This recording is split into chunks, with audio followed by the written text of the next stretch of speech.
Pertama, di tradisi Majelis Ulama itu, ulama-ulama kita ini kan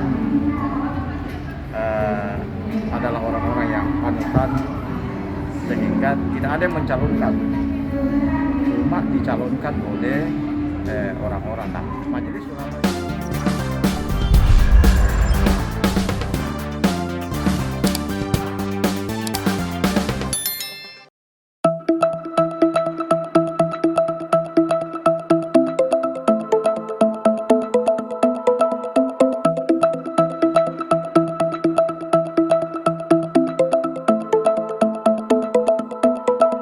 MUI sebagai wadah bersama seluruh umat Islam.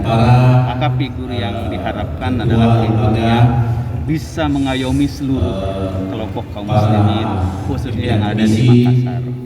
Selama prinsipnya satu, yaitu berbasis pada akidah Ahlussunnah wal Jamaah. Sehingga yang kedua, bahwa memang diharapkan peran MUI lebih nyata dalam ikut mengatasi terutama bangsa saat ini, yaitu adalah menangani, mempercepat proses penyelesaian dampak dari COVID-19 ini. Itu yang menjadi konsep kita. Nah, yang ketiga adalah bagaimana mampu menggerakkan seluruh potensi yang ada di tengah umat ini lebih optimal lagi dalam ikut berkontribusi membangun kemakmuran, kedamaian, kesejahteraan, dan kemajuan bangsa Indonesia. MUI ini adalah sebagai pilar daripada pemersatu di Sulawesi Selatan yang selalu berkolaborasi bersinergi dengan pemerintah. Kita harapannya adalah nanti kepengurusan baru tentu bisa melanjutkan perjuangan daripada Pak Kiai Haji Sanusi Bacoan Teguruta, dan tentu memiliki karisma dan tentu bisa menjadi rujukan-rujukan bagi pembangunan Sulawesi Selatan yang lebih baik. Ya. Pesan untuk para kandidat mungkin Pak Tabe? Di sini kan formatur sistemnya, jadi tentu adalah lebih internal. Harapan saya adalah paling tidak itu saja terpilih, tentu yang mampu melanjutkan perjuangan daripada cita-cita. Pertama, di tradisi Majelis Ulama itu, ulama-ulama kita ini kan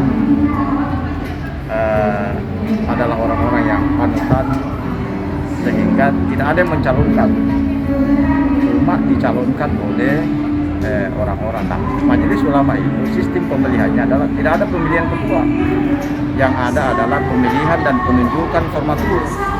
Formaturnya itu sudah jelas, unsurnya ada 13 unsur, ada yang sudah pasti jelas, ada yang masih perlu dipilih, sehingga nanti mereka yang 13 ini akan menentukan siapa yang akan disepakati untuk menjadi ketua. Tadi Pak PLT Gubernur kan sudah menyampaikan kira-kira bayangan-bayangan kriteria yang diharapkan itu bisa menjadi pimpinan Majelis Ulama Sulawesi Selatan, yaitu tentu seperti yang di kriteria-kriteria yang disebutkan tadi Pak PLT Gubernur.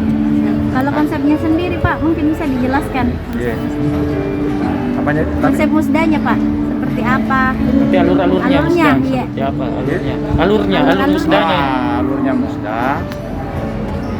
Ini kan pendaftaran peserta itu 76 orang. Semua unsur-unsurnya adalah pimpinan pusat, kemudian pimpinan provinsi, ada Dewan Pertimbangan Provinsi, ada Ormas, ada perguruan tinggi, ada pesantren, ada kabupaten kota, 24 kabupaten kota. Nah, nanti pada saat persidangan itu, insya Allah sebentar malam ini sudah akan ditetapkan, diputuskan siapa yang terpilih menjadi formatur. Jadi sebentar malam itu adalah pemilihan formatur. Lalu besoknya itu diadakan rapat formatur untuk menyepakati siapa yang akan menjadi Ketua Umum Majelis Ulama Sulawesi Selatan. Ya.